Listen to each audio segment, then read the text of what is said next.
Hi, I'm Dee Ray, co-director of the Center for Play Therapy at the University of North Texas. And at the 2023 Association for Play Therapy conference this year, we asked a few members what they think about play therapy research and to share their thoughts with us. And here they are. I like to know what the cutting edge, what's new that we're learning. Even stuff that we think is standard, but has it been leveled up? And can we level it up in any way? And so I'm sure I could think of areas of need, but really I just like to see what people are thinking and where the science is kind of what it's telling us, and what science is being done and what's not being done. But yeah.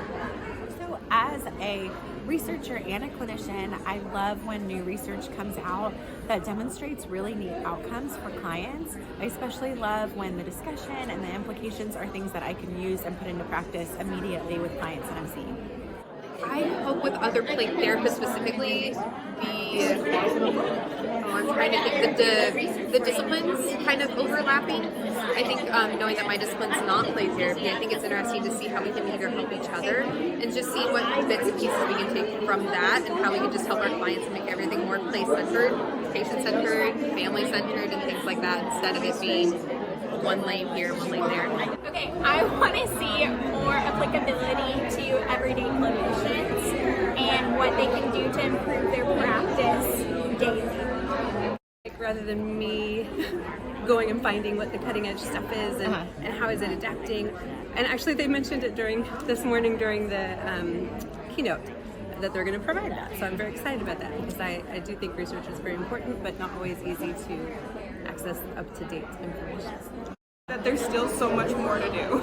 There's a lot more to go, and those little tugs like middle schools and high schoolers are kind of this forgotten population because it's all about the academics, all about the learning, when there are other things that they need. I really hope to contribute more research on children that have a caregiver with a significant illness, children who do not have a diagnosis, like a medical diagnosis, but have family members with medical diagnoses and how that impacts them through their vicarious medical trauma. It's fun to find all the different methods of play therapy and kind of interact with them. That's not my primary focus is play therapy because it's school psych, but finding ways to adapt play to school psychology has been a lot of fun. It's important to include the fathers in the play therapy process. So often we just go to bring the mom in, we get all the information from the mom, and sometimes dad is just there, and just remembering how impactful the father-child relationship really is. And research shows even above and beyond what the mother-child relationship can explain. And there's very specific, unique things about the father-child relationship that are important to the child's development. And so that's what I want play therapists to see through the research, to be able to grasp it and hold on to it and say wow, this does make a difference. And then use that moving forward. Hoping that there's more of a relationship between us trainers and other providers and being able to have that case conceptualization between all of us to then teach parents and families and educate them. So that's what I kind of hope for, so that parents of a lot of the deaf students, so many of them are hearing, so that we can help them feel empowered and connected to their kids.